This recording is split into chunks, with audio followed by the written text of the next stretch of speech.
آج سے 2 ماہ قبل چین میں کووڈ-19 کی وبا پھوٹنے کے فوری بعد پاکستان نے چین کے ساتھ یکجہتی کا اظہار کیا اور فوری امداد فراہم کی۔ پاکستان کے صدر ڈاکٹر عارف علوی نے چین کا دورہ کیا، جس سے چین کی حمایت کی بھرپور عکاسی ہوئی۔ اس موقع پر چینی صدر شی جن پنگ نے کہا کہ پاکستان چین کا ایک حقیقی دوست ہے اور چین پاکستان کے ساتھ مضبوطی سے کھڑا رہے گا۔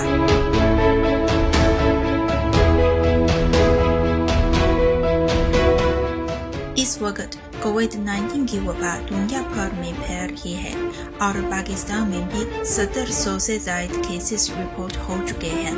پاکستان میں طبی حفاظتی سازوسامان کی قلت کا جانکر چین نے فوری امدادی سرگرمیوں کا آغاز کیا۔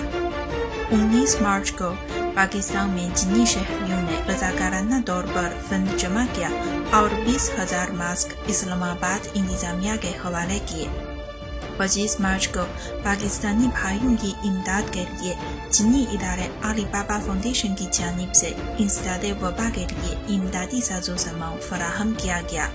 26 مارچ کو چین کے تعاون سے کووڈ-19 کے مریضوں کے لیے عارضی ہسپتال کی تعمیر شروع کی گئی ہے۔ 27 مارچ کو شنجانگ سے انسداد وبا کے لیے ہنگامی طبی سازوسامان پنجراب پاس کے راستے سے پاکستان پہنچایا گیا۔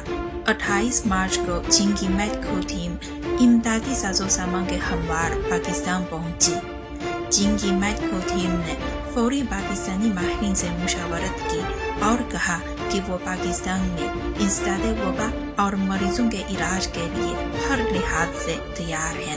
اس کے ساتھ ساتھ چین کے ووہان شہر میں موجود روایتی چینی طب کے ماہرین نے ویڈیو کانفرنس کے ذریعے پاکستانی ڈاکٹرز کے ساتھ انسداد وبا سے متعلق معلومات و تجربات کا بھی تبادلہ کیا۔ پاکستانی فضائیہ کا ایک طیارہ چینی حکومت کی جانب سے امداد کی چوٹھی کھیپ ووہان شہر سے لے کر 29 تاریخ کو پاکستان پہنچا۔ سب سے اچھا یہ بھی لگا کہ پاکستان میں موجود ایک چینی لڑکی نے راہ چلتے پاکستانی بھائیوں میں ماسک تقسیم کیے اور پاکستان میں موجود چینی کاروباری ادارے بھی انسداد وبا میں پاکستان کی مدد کر رہے ہیں۔ انہوں نے نہ صرف رقوم عطیہ کی ہیں بلکہ وبا سے بچنے کے لیے احتیاطی تدابیر سے متعلق معلومات اردو ترجمے کے ساتھ پاکستانی دوستوں کو فراہم کیے ہیں۔ علاوہ لاکھوں چینی باشندے اور بھی ہیں جو پاکستانی بھائیوں کے لیے بھرپور حمایت کا اظہار کر رہے ہیں۔ دوستو، یہ ہے ہماری دوستی، میری تیری زندگانی ہے ہماری دوستی، مجھ کو تجھ کو جنگ سے پیاری ہے ہماری دوستی، گو کے ہے کو ہمارا سب پہاڑوں سے بلند، بر ہمارا سے بھی اونچی ہے ہماری دوستی۔